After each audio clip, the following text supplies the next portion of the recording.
Did you see Around the Horn on Friday? Probably not, because most of you don't watch Around the Horn, I'm sure. But J.A. Adande, who is a journalism professor at Northwestern, let me repeat, he is a journalism professor at Northwestern. He's also a panelist on Around the Horn. Do you know what he said? He said he didn't feel like he could judge China for their genocide or their human rights violations because the United States has issues with policing and also with voting rights issues. Let me repeat that. ESPN, one of their panelists, who also is employed as a journalist at Northwestern, said that he didn't feel comfortable judging China for their genocide and for their takeover of Hong Kong and for the fact that Chinese people don't have basic human rights because of voting issues in America and because of police issues in America. This is Chinese propaganda. This is exactly what China wants for Americans to say, and ESPN put it on their broadcast and didn't even challenge it one iota. This is a shameful embarrassment. And I have never been more glad than right now to have the platform that we have at Outkick, to have the audience that we have at Outkick, to have everybody able to be speaking out against this mass insanity. We're the only sane people.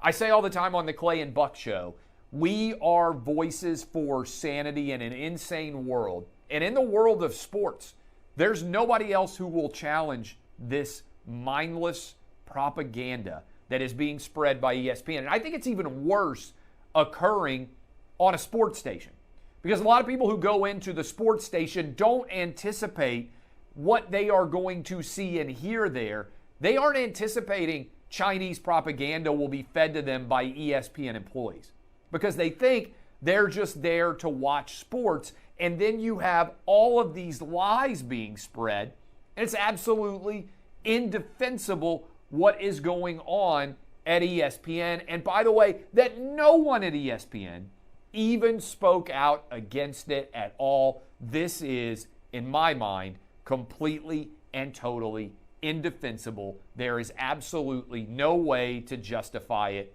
by any metric that is reasonable. And the fact that ESPN declined comment to Outkick, declined comment to Fox News, declined to accept responsibility for spreading Chinese propaganda, for trying to equivocate in some way, to make equivalent the situations here between voting bills and also between what's going on in China when it comes to genocide. Look, Major League Baseball pulled the All-Star game out of Atlanta over Georgia voting bills, despite the fact that Georgia's voting bill is actually more expansive than many of the voting bills in this country, including Delaware and including where Joe Biden is from in Delaware, and including Major League Baseball, which is where we have right now Major League Baseball headquartered.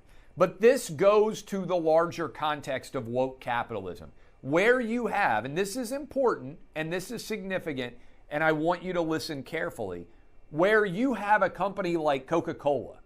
Coca-Cola came out and criticized Georgia for the criticized state of Georgia for the voting rights bill that was passed there. Coke won't say a word about Chinese genocide going on during the Winter Olympics right now. They won't say a word about genocide, but they ripped the voting bill in Georgia, okay? This is woke, hypocritical capitalism, all right? And it needs to be attacked at its root. And by the way, huge percentages of the American public are making the decision that they will not be in any way supporting the Winter Olympics. I understand the difficulty here because, like many of you, I enjoy rooting for American athletes to win. But if I have to choose between in some way endorsing the idea that China deserves to host the Winter Olympics or watching the Winter Olympics and talking about it, I'm going to choose not to watch the Winter Olympics. I don't care that much about the Winter Olympics in the first place. I'm not sure I'm going to watch a minute of it. But if I do, I'm going to make sure that every single minute that I have that I talk about the Winter Olympics, I spend at least as much time ripping Chinese genocide in the process. Beyond a shadow of a doubt, it should be talked about all the time.